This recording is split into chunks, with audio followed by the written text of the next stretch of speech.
Good morning students. Today I am going to start a new chapter carbon and its compounds. It is very important chapter for your exams. So that आपने इससे पहले जो previous chapter में study किया है metal non metals acid base and salt chemical reaction and equation already you have read these chapters and study about this chapter.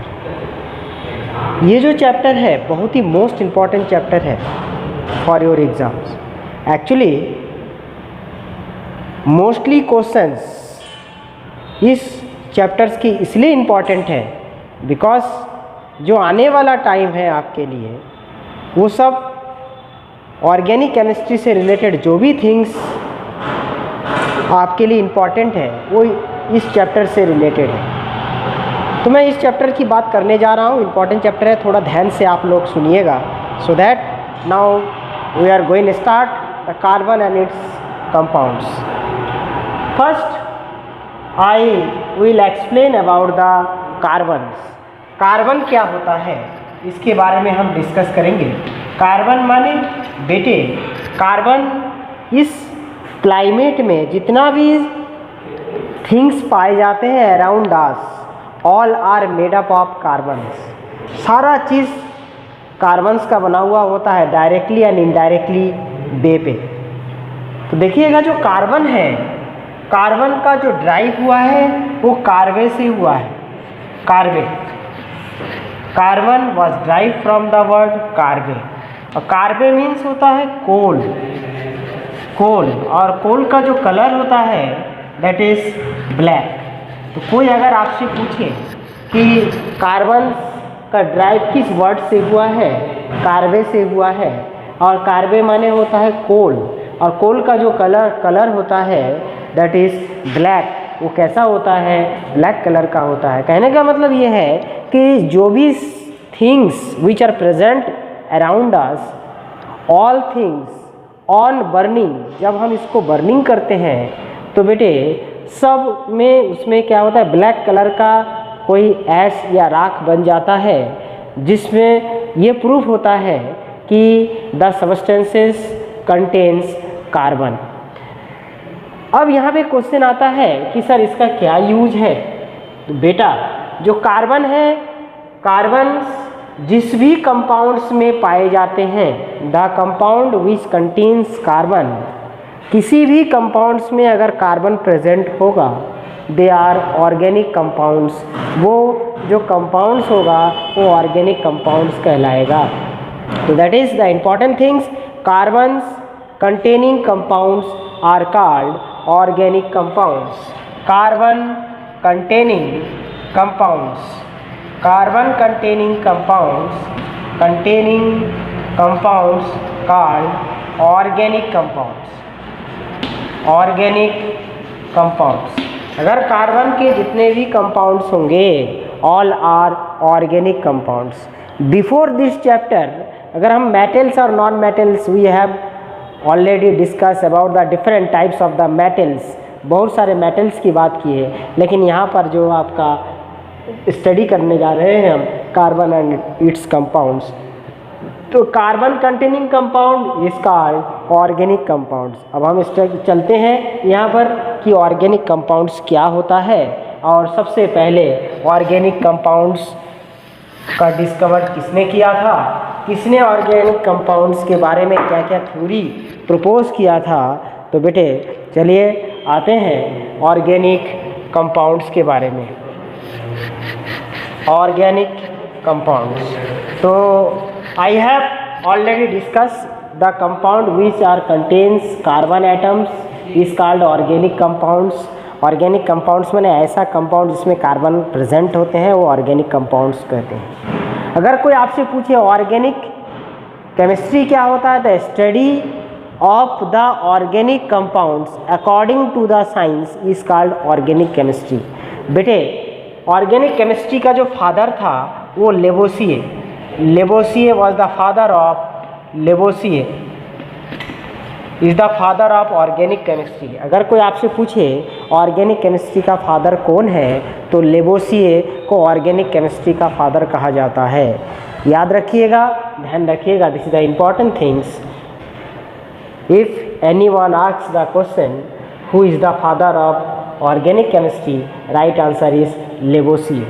बेटा अब यहाँ पे आते हैं कि ऑर्गेनिक कंपाउंड्स में क्या क्या थ्योरी है, कैसे ऑर्गेनिक कंपाउंड्स को डिस्कवर्ड हुआ, कैसे किसने कौन से साइंटिस्ट ने क्या थ्योरी दिया, तो मैं उस चीज़ को बताने जा रहा हूँ, डिस्कस करने जा रहा हूँ, ध्यान रखिएगा। एट फर्स्ट जे बर्जीलियस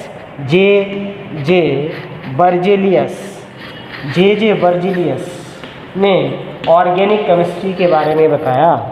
उन्होंने ये बताया था कि जो भी ऑर्गेनिक कंपाउंड्स है, all the organic compounds which are found from the living things, the organic compound which are also prepared from the living things by according to the J.J. Berzelius।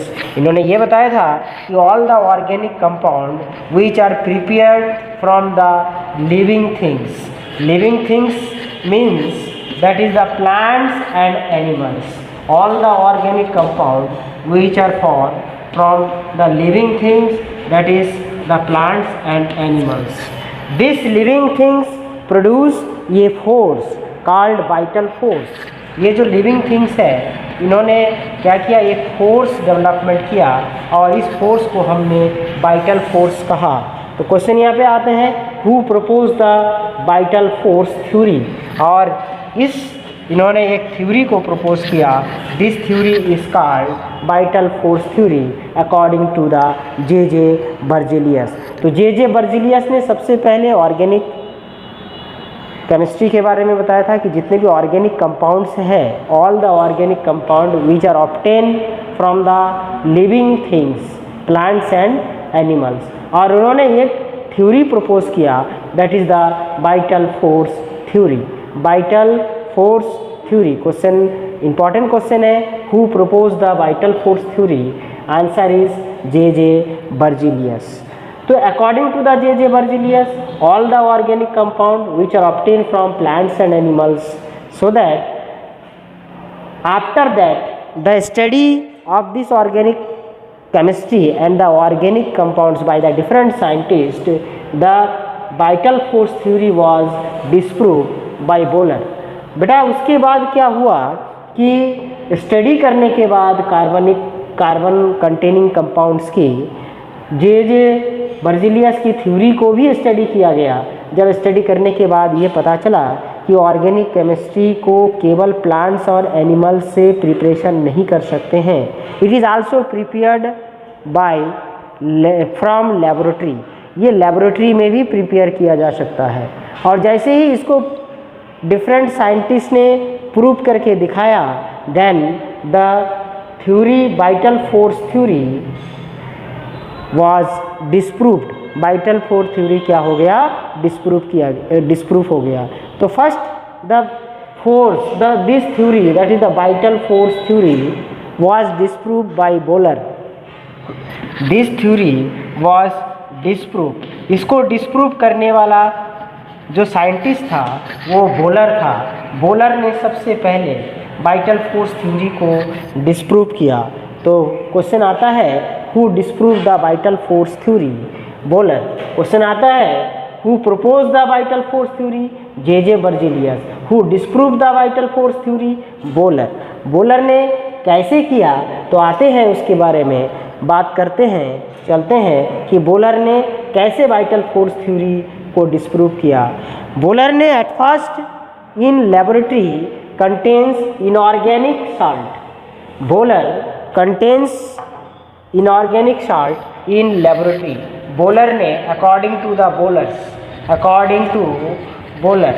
Bowler ने सबसे पहले एक inorganic salt लिया। Inorganic salt called ammonium cyanide. Inorganic salt that is ammonium cyanide, ammonium cyanate. These are the inorganic salt which are taken by the bowlers bowler ने ammonium साइनेट को लिया and in laboratory it is heated, इसको क्या किया उन्होंने, heat किया।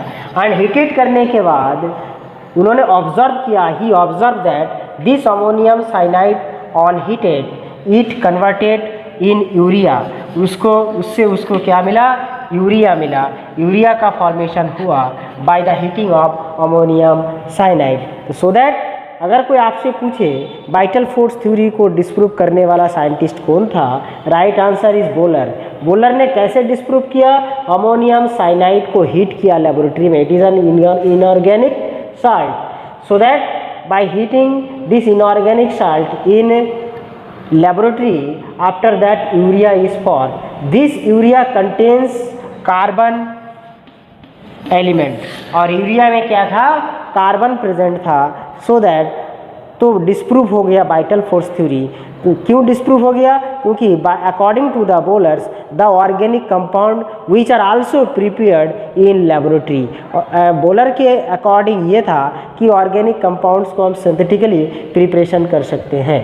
तो thank you, have a nice day.